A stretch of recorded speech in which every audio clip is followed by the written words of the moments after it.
Everyone who practices yoga, everyone who practices Tai Chi Chuan or Qigong, everyone who learns how to meditate, usually very early on in their practice is told to relax.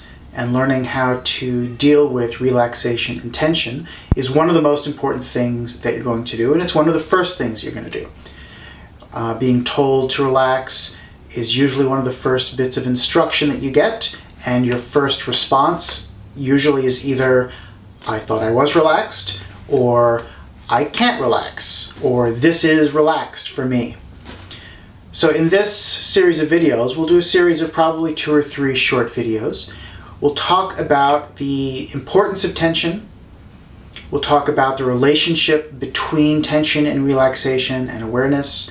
And then finally, we'll talk about some practical ways of modulating and synthesizing and incorporating both tension and relaxation into your practice in a way that is hopefully healthy and productive and beneficial for you.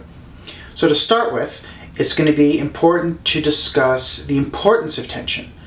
So this video is going to be about the 6 ways that we rely on tension. Reason number 1 is that without tension, we would collapse into a gelatinous blob on the floor. So this is pretty obvious, that without any tension at all in our system, we would just collapse into a gelatinous blob on the floor. There is in fact an entire theory about human structural anatomy that is based on an understanding of tension. It's called Biotensegrity. It was first made popular back in the 1950s, but it really became more well known sometime around the year 2000 when Thomas Myers published his book Anatomy Trains. So if you're a manual therapist or a massage therapist or even lots of acupuncturists will know about the book Anatomy Trains, probably yoga instructors too. So in this model of biotensegrity, the body is looked at as what is called a tensegrity structure. Tensegrity as a word is a combination of the words tension and integrity, meaning it is a structure that gets its integrity from tension. A tensegrity structure is composed of discrete, discontinuous, meaning they're not touching, rigid parts that are all connected by and suspended in a net of tension. In the case of a body, of a living being, that soft tensional net is the soft tissue, so the muscles, the tendons, and the ligaments. I've got an example here of a tensegrity structure. This is a toy. You can order these online, and you can even find instructions for making them out of sticks and rubber bands.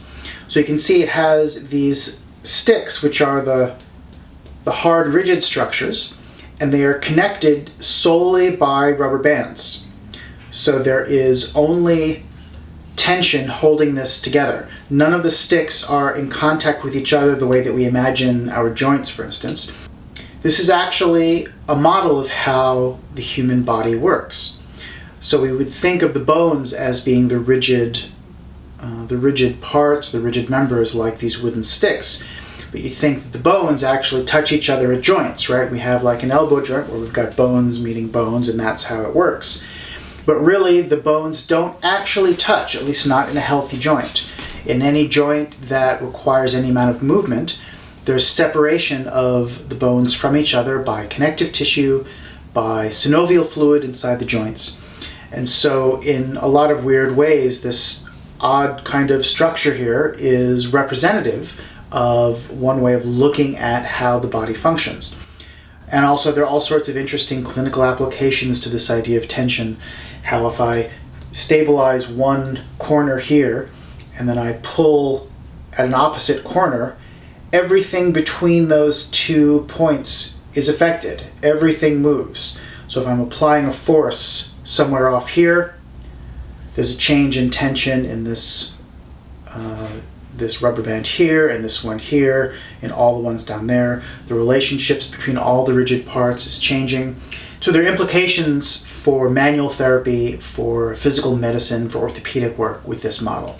There's actually an entire genre of videos on YouTube now of people making tensegrity structures. You can do a YouTube search for a tensegrity chair or a tensegrity table, and find examples of people who've made chairs that utilize this principle that look almost like optical illusions. It looks like the chair should just collapse as soon as you sit on it, but because they have designed the tension right, it can support the weight of a human adult. So that's pretty cool. You can look that up if you want. One of the styles of manual therapy that I've learned actually uses this concept. It's based on Thomas Meyer's work, and it's been incorporated into some of the sports medicine acupuncture that I do and some of the other manual therapy that I do. And so it's a really helpful thing to understand in terms of being any kind of physical medicine specialist. So then we can talk about our second reason why you rely on tension. Reason number 2 is that tension helps you survive. The tension that we need in order to stay upright and to maintain our just basic physical form in the field of gravity is kind of obvious. And it's not really what we're talking about when we're talking about tension and relaxation. What we're talking about, or at least what most people who are watching this video are probably interested in, is excessive muscular and psychological tension.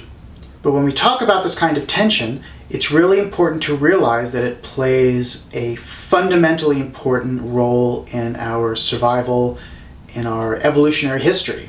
We need tension to be able to, for instance, run away from a wolf that's chasing us, or to compete with a rival for resources in our tribe.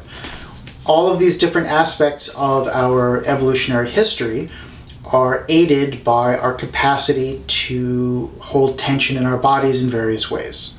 So there are evolutionary reasons for tension. And again, this seems pretty obvious, but it's actually really helpful if you can contextualize tension in this way, because then you realize that it's something that is there for a purpose, that in a sense the tension means well. It's actually regulated by some very, very ancient parts of your nervous system called the limbic system, which modulates how much, what the balance is between the sympathetic and the parasympathetic halves of your nervous system, with the sympathetic half being the fight or flight response that sends blood and tension to the muscles and to the periphery of the body. For the purposes of what we're talking about here, we can think of the limbic system as our environmental threat detection system. And it means well. The problem is that it really only determines threats that are immediate and short-term. So for instance, your limbic system is very interested in gearing you up to run away from a wild animal that's trying to eat you.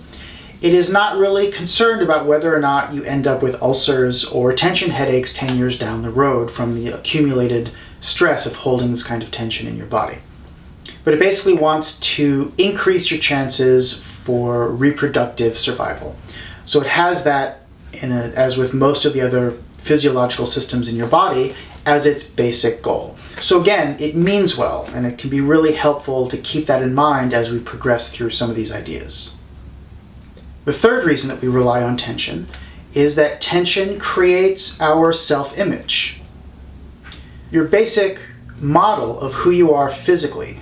When you close your eyes, you can feel what position that your body is in. You have this felt sense of your body, of what angle all of your joints are at and how fast everything is moving. This is all an approximation. It is an incredibly simplified model created by your brain, and the information that your brain uses to create this model comes from different types of neurons embedded in your skin, in your muscles, in your tendons, in all of your connective tissue.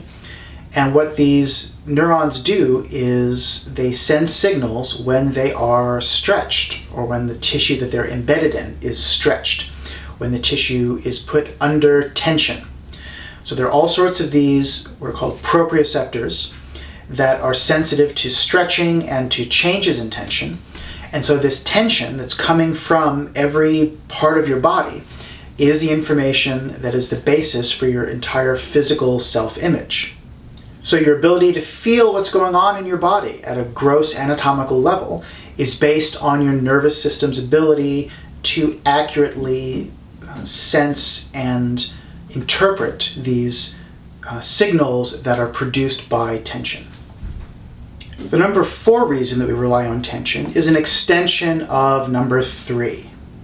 Tension helps you establish where you are in the world. Tension helps you not only create your self-image of who you are physically, but it also helps to create the mental model you have of who you are physically in relation to your environment. So as we bump into things or touch things in the environment, it's the tension in our own system, in our skin, in our muscles, in our connective tissues, and how that tension interacts with the tension in the environment around us that helps our brain interpret all these signals in a way that gives us a mental model of our 3-dimensional environment. But beyond just physically, this also really is true in some ways at a psychological level. So we use tension to help define and establish and reestablish our social relationships, our relationships with everybody in our interpersonal environment. I'm sure that you know some people who are in your life who really use excessive tension this way. There are some people who just seem to not be able to function without creating tension around them. It's almost like they're not very good at reading normal social cues, and so they have to increase the amount of tension in their environment just to give them the information that they need to be able to navigate all their social relationships. One of my main influences in Qigong and Tai Chi Chuan, a teacher I studied with for many years, a number of years ago, was very heavily influenced by Alexander technique, which is a kind of a movement training technique that's been around for a very long time, popular with performers and actors. But he used to use this quote from Alexander technique, and I think the quote is from the founder, Alexander himself. And that quote is, "Relaxation is who you are, tension is who you think you are." So you kind of let that sink in for a second and kind of take it at face value and just play with it for just a few minutes. Relaxation is who you are, tension is who you think you are. So if you're willing to consider that for a moment, that leads us naturally into our next topic. And this next topic we'll get into in part 2 of this video.